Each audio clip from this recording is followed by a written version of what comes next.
What is going on, guys? Miles here, and today we're going to be looking at the DLC 1 Zombies trailer for Infinite Warfare. This map is going to be called Rave in the Redwoods, which has now been confirmed. Let's check it out.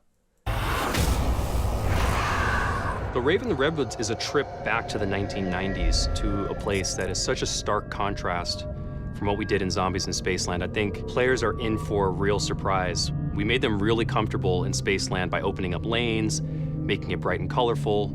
This is really a horror film brought to life in a video game form. It's going to blow people's minds. After getting sucked out of Zombies in Spaceland, our four characters appear in a cabin. They wake up kind of groggy. They kind of realize that they're maybe in the 90s now. As you explore outside of the cabin, you find out that you're actually in an abandoned camp that's been kind of taken over by a few hundred raver kids that are throwing an all-night rave party in the middle of the woods. The level has this dark, foreboding, kind of spooky vibe, and then the world comes alive.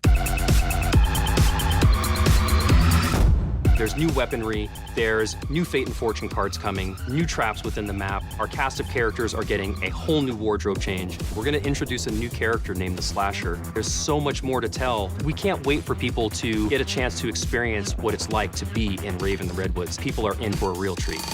So that new Zombies map looks absolutely crazy, and honestly it does look quite fun to play, and it looks a lot different than the Zombies in Spaceland map which we originally had with the game. Now, one thing I first picked up was that this is actually based 10 years into the future. So this map is based around the 1990s, whereas Zombies in Spaceland was based around the 1980s. So that's one notable feature right there. I actually really like the setting for this map. We're in this forest with this like cabin, and it's just the perfect area for a Zombies map in my opinion. Another thing I saw was that a lot of the characters were holding different melee weapons in the new map Rave in the Redwoods, which is pretty interesting because in Zombies in Spaceland you didn't start off with a melee weapon, but I have a feeling you might actually start off with like an axe or a club in this new map Rave in the Redwoods instead of like a normal pistol, which I think would actually be pretty cool to see because, I mean, you don't really find a pistol hanging around in a cabin. You're more likely to find an axe or something, so I think that would actually be really sick if you start off with a melee weapon rather than a pistol.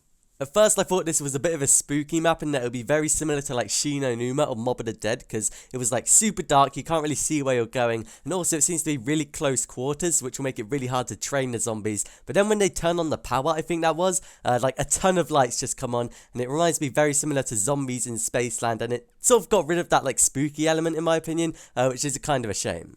We also heard about a brand new character called the Slasher, and we didn't really get much information about him, but I'm going to guess he's one of those characters who you unlock once you complete the main Easter egg, similar to David Hasselhoff from Zombies in Spaceland, and I think that'll be really cool, and I'm not exactly sure who he is, but I'm going to guess he's very similar to like Mike Myers from the films, who you'll be able to play in the game. But there we have it, that is the first look at the new DLC 1 Zombies map called Rave in the Redwoods. This is going to be available on PS4 on the 31st of January and around 30 days later on Xbox One and PC. Let me know what you think of this map down in the comments below, and if you guys are excited, remember to like and subscribe to the channel for more Zombies videos, and I'll see you guys in my next video.